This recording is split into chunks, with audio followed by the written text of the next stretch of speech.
Imagine करो कि तुम्हारे पास टॉय बिल्डिंग ब्लॉक्स की एक बकेट है।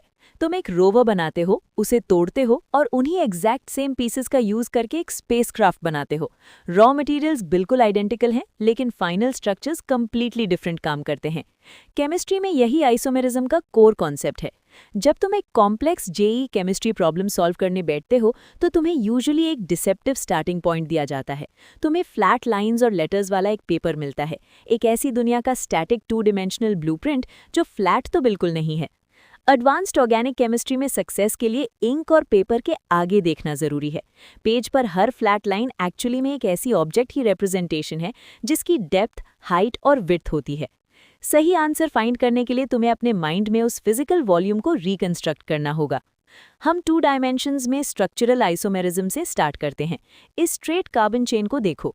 अगर हम एंड पीसेस को ब्रेक करके उन्हें सेंट्रल ब्रांचेस की तरह रीअटैच करें तो मॉलिक्यूल ज्यादा कॉम्पैक्ट बन जाता है। इससे इसका ओवरऑल सरफेस एरिया श्रिंक हो जाता है, क्योंकि मॉलिक्यूल्स को एक साथ होल्ड करने के लिए लंडन डिस्पर्जन फोर्सेस के लिए फिजिकल कॉन्टैक्ट एरिया कम हो जाता है। ये चेन आइसोमेरिज्म है। अब कार्बन स्केलेटन को आइडेंटिकल रखो, लेकिन एक फंक्शनल ग्रुप जैसे कि OH को फर्स्ट कार्बन से सेकंड पर शिफ्ट कर दो तो ये एक पोजीशन आइसोमर है।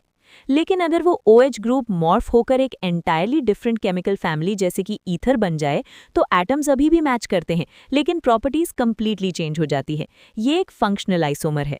फिर हमारे पास है मेटामेरिज्म। एक केमिकल सीसॉ को पिक्चर करो।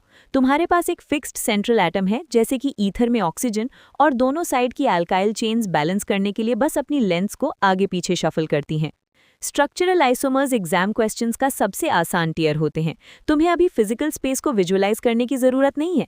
तुम्हें बस एटम्स को काउंट करना है और ट्रैक करना है कि बॉन्ड्स कहाँ कनेक्ट होते हैं। 3D केमिस्ट्री में गैप को ब्रिज करने के लिए चीज़ों का स्टैटिक होना बंद होना चाहिए। Enter tautomerism. ये एक डायनामिक इक्विलिब्रियम है जहां एक सिंगल मॉलिक्यूल रियल टाइम में रैपिडली 2 डिस्टिंक्ट फॉर्म्स के बीच शिफ्ट होता है। एक कीटो मॉलिक्यूल के इस एब्स्ट्रैक्ट मॉडल में मैकेनिक्स को देखो। एक स्पेसिफिक अल्फा हाइड्रोजन कार्बन से डिटैच होता है, ऑक्सीजन एटम पर माइग्रेट करता है और डबल बॉन्ड को 2 एडजेसेंट कार्बन्स के बीच स्लिप होने के लिए फोर्स करता है। ये एक इनॉल बनाता है, एक एल्कीन जो डायरेक्टली एक अल्कोहल से अटैच्ड है। एक स्टैंडर्ड टग ऑफ वॉर में कीटो फॉर्म ऑलमोस्ट कंप्लीटली जीत जाता है। कार्बन ऑक्सीजन डबल बॉन्ड बहुत ज्यादा स्ट्रांग होता है, जो एसीटोन जैसे मॉलिक्यूल्स को ऑलमोस्ट 100% टाइम कीटो फॉर्म में रखता है। लेकिन कुछ एक्सेप्शंस हैं जहां इनॉल फॉर्म डोमिनेट करता है। अगर मॉलिक्यूल अपने आप पर फोल्ड हो जाता है और एक इंटरनल हाइड्रोजन बॉन्ड बनाता है तो ये एक हाईली स्टेबल 6 मेंबर्ड रिंग बनाता है। स्पेसिफिक डाई कीटोन्स में ये इंटरनल ब्रिज इतनी ज्यादा स्टेबिलिटी प्रोवाइड करता है कि इनॉल फॉर्म टेक ओवर कर लेता है। दूसरा मेजर एक्सेप्शन एरोमेटिसिटी है। फिनॉल जैसे मॉलिक्यूल में वापस कीटो फॉर्म में शिफ्ट होने से highly stable aromatic ring destroy हो जाएगी। उस स्टेबिलिटी को प्रिजर्व करने के लिए मॉलिक्यूल एंटायरली एक इनॉल के रूप में एग्जिस्ट करता है। टॉटोमेरिज्म एक फिजिकल थर्मोडायनामिक कॉम्पिटिशन है। ये डिक्टेट करता है कि किसी भी गिवन मोमेंट पर तुम्हारे फ्लास्क में एग्जैक्टली कौन सा लिटरल मॉलिक्यूल स्विम कर रहा है। स्टेरियो आइसोमेरिज्म में वेलकम है। 2D बॉन्ड कनेक्टिविटी आइडेंटिकल होती है, लेकिन atoms mechanically completely different 3D special arrangements में लॉक्ड होते हैं। इस ज्योमेट्रिकल आइसोमर को देखो। एक carbon carbon double bond twist नहीं कर सकता। अगर highest priority functional groups permanently same side पर लॉक्ड हैं तो हम इसे लेटर Z असाइन करते हैं, जर्मन वर्ड zusammen या टुगेदर के लिए। अगर वो ऑपोजिट साइड्स पर लॉक्ड है तो इसे E मिलता है, entgegen या ऑपोजिट के लिए। फिर हम ऑप्टिकल आइसोमेरिज्म और कायरलिटी पर आते हैं। अपने हाथ बाहर निकालो। उनमें same fingers exact same order में कनेक्टेड है, लेकिन तुम अपने लेफ्ट हैंड को अपने राइट पर परफेक्टली सुपर इम्पोज नहीं कर सकते। एनांशियोमर्स ऐसे कायरल मॉलिक्यूल्स हैं जो एक दूसरे के exact non super imposable mirror images होते हैं। डायस्टीरियोमर्स ऐसे स्टेरियो आइसोमर्स हैं जो मिरर इमेजेस नहीं होते। और अगर एक मॉलिक्यूल में इंटरनल मिरर प्लेन है तो दोनों हाफ्स उसकी खुद की ऑप्टिकल एक्टिविटी को कैंसिल आउट कर देते हैं। वो एक मेसो कंपाउंड है। इन कॉन्फ़िगरेशंस को स्पेसिफाई करने के लिए हम CIP-RS सिस्टम का यूज करते हैं। तुम चारों अटैच्ड ग्रुप्स को एटॉमिक नंबर के हिसाब से रैंक करते हो। 1 to 2 to 3 सीक्वेंस रीड करने से पहले तुम्हें मेंटली मॉलिक्यूल को पकड़ना होगा और इसे ऐसे रोटेट करना होगा कि लोएस्ट प्रायोरिटी ग्रुप तुमसे दूर पॉइंट करे। जब तुम किसी ऑप्टिकल आइसोमेरिज्म प्रॉब्लम को फेस करते हो तो तुम्हारा सबसे वैल्यूबल टूल तुम्हारी स्पेशल इंटेलिजेंस है।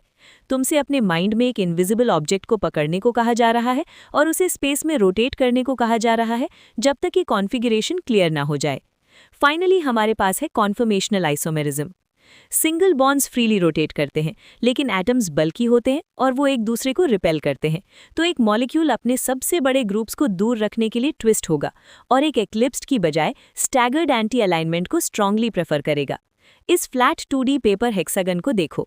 रियलिटी में साइक्लोहेक्सेन स्ट्रेन को रिलीव करने के लिए एक 3D चेयर स्ट्रक्चर में फोल्ड हो जाता है। ये अटैच्ड एटम्स के लिए दो डिस्टिंक्ट फिजिकल लोकेशंस क्रिएट करता है, वर्टिकल एक्सियल बॉन्ड्स जो सीधे ऊपर और नीचे स्टिक करते हैं और हॉरिजॉन्टल इक्वेटोरियल बॉन्ड्स जो बाहर की तरफ पॉइंट करते हैं।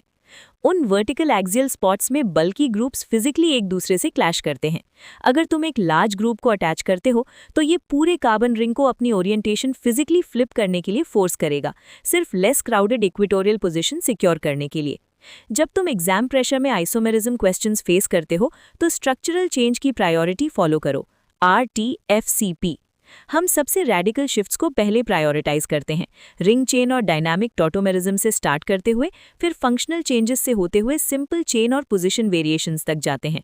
अगर तुम्हारा काउंट कॉम्प्लेक्स हो रहा है तो 2 to the power of n formula तुम्हें अपने कायरल सेंटर्स के बेसिस पर मैक्सिमम पॉसिबल स्टेरियोआइसोमर्स देता है। इसे लॉक करने के लिए तुम्हें अपनी स्पेशल रीजनिंग को टेस्ट करने की ज़रूरत है। यहाँ 10 टारगेटेड प्रैक्टिस क्वेश्चंस हैं जो तुम्हें 2D फॉर्मूलाज को 3D सॉल्यूशंस में ट्रांसलेट करने के लिए फोर्स करेंगे। जेईई एडवांस्ड हिस्ट्री को कॉन्कर करने के लिए तुम्हें